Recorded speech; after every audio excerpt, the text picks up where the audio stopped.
everyone. Welcome to Gameplay First, where fun is second to none. My name's Tyler, and I'm the fifth horseman of the apocalypse, Nerd Rage. This week, I'll be reviewing Darksiders II for PlayStation 3, Xbox 360, and PC. Now, I'll start off by saying that I didn't play Darksiders 1.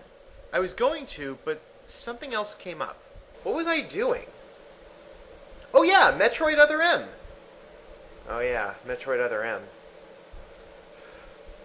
Anyway, on to the review. So this game isn't a direct sequel to Darksiders 1. Instead, it happens somewhat simultaneously. This time you play as Death, another of the four horsemen of the apocalypse, the others being War, the playable character from the last game, Pestilence, and Famine. Actually, in Darksiders lore, the four horsemen are Death, War, Strife, and Fury. Oh, thanks for clearing that up, Professor Cannon. Wait, Darksiders lore? I thought they followed biblical lore. As if. But you're playing as Death, right? Like, Death? Death? That's not death. That's merely a poser. The real Death would never help others, especially the innocent. Wait, what? It's all very trivial and confusing. You would not understand, for you are not as evil as I am. Then there's also the faceless primal force of evil du jour known as the Darkspawn. X-Parasite. Symbiote. Corruption. Actually, there's a whole story behind that. Oh, hang on. Spoilers. I honestly don't believe any of your viewers give a hairy eel's nutsack. Eels aren't hairy, and I'm pretty sure they don't have nutsacks. Well, mine do. Okay. This game basically has Death attempting to both clear War's name for supposedly causing the apocalypse in the last game, as well as restoring humanity. That's fucking retarded. Why would Death give two shits about helping War? Professor, are we really going to go into the character's motivations on this thing?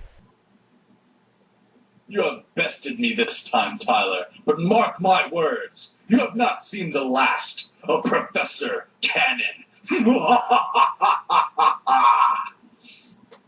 Okay. So I have to say, going into this game, I was expecting a hack-and-slash action game. I wanted to pwn face and kick ass as this amazingly bitchin' character. Unfortunately, the action sequences are broken up by... God damn it, does everything need RPG elements these days? I have to level up, pick skills, equip armor. Can't I just kick ass without having to worry about managing a goddamn character sheet? Finally home after a long day. I can't wait to relax and... Oh, god damn it! Anyway, the combat is pretty fun, if a little familiar. Come to think of it, there's a lot of stuff in this game that felt very familiar. You'll say we've got nothing in common, no common ground to start from, and we're falling apart. And therein lies my biggest problem with this game. It is the most derivative thing I have ever played. Granted, all the franchises it's copying off of are freaking fantastic, but Darksiders 2 attempts to just coalesce all of these things in a way that just doesn't work. As a gamer who takes great joy in games that break the mold with creativity, this is the most safe, committee-designed game I have ever played, and it's just so blasé and boring.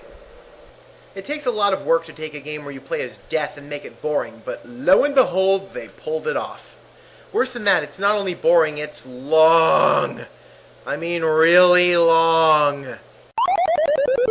Don't get me wrong, I'm glad they didn't stiff us on gameplay time, but just one obstacle after another stopping you from completing your goal. The story seems more padded than War's codpiece, and more importantly, I don't give a shit!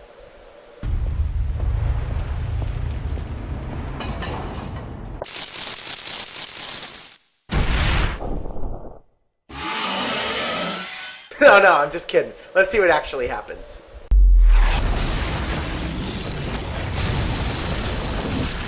Really? Garn. The first boss's name is Garn. Garn, are you fucking kidding me? I know this seems like a nitpick, but really? What, is there time travel in the game too? Son of a bitch! What, did they just take Ocarina of Time, God of War, Sands of Time, and smash them together and made this piece of shit? Whoa, wait, I get to use a revolver? That's not in any of those games.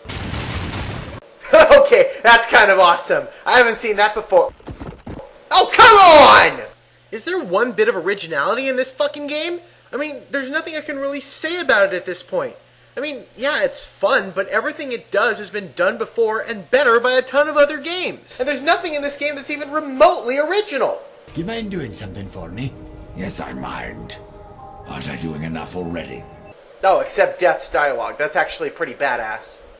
At the end of the day, this game just feels too safe. I know that sounds weird to say about a game where you play as Death, but it's just so devoid of any originality that I felt even playing it was a chore.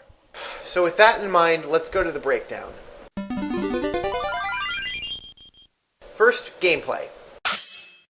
While this is at least somewhat well done, it's way too safe, and some elements like getting off certain combos are way too complicated. Being a badass should not be this hard. Add in the unnecessary RPG elements of leveling and gear, and I just didn't find it very entertaining. But the most unforgivable thing was that all of these gameplay elements stolen from other games that I've seen done before and better. The complete lack of originality and identity sealed this game's fate for me personally. For my money, unabashedly copying from all these great games and doing a subpar job to boot is unforgivable. 4 out of 10. The audio is utterly forgettable. The only redemptive quality is that Death's lines are pretty funny, especially since he's been thrust into the role of hero and has to deal with people he really doesn't want to deal with. His snarky comments are pretty entertaining, and for that, I'll give it a minor boost. 5 out of 10. The game does look pretty good, actually. Not a lot of high mountaintop vistas or huge overlooks, but it was pretty nice. The visual effects were good looking, and the animations were both fluid and totally badass. I'll give it an 8 out of 10. The story makes a good attempt at being intriguing. It attempts to do so, but for me, it utterly failed. I don't really care that much about war or death in general, and the two main characters were actually pretty forgettable. In fact, all of the characters were pretty forgettable. Also, changing 2 of the horsemen for an obvious stab at 2 more sequels was just blatant and shameless. 6 out of 10. Put it all together, and Darksiders 2 gets a 5 out of 10. Not great, to be honest. I wouldn't recommend it, if only because the games it's stitched together from are so much better on their own. But hey, if you like cookie-cutter bullshit designed to pull $60 out of the pockets of gamers who don't know any better, be my guest. If not, well, maybe give these games a play, and then you could just say you played this derivative garbage. Anyway, that's Darksiders 2. For Gameplay First, this is Tyler, signing off. Now, if you'll excuse me, I'm going to go get the taste out of my mouth.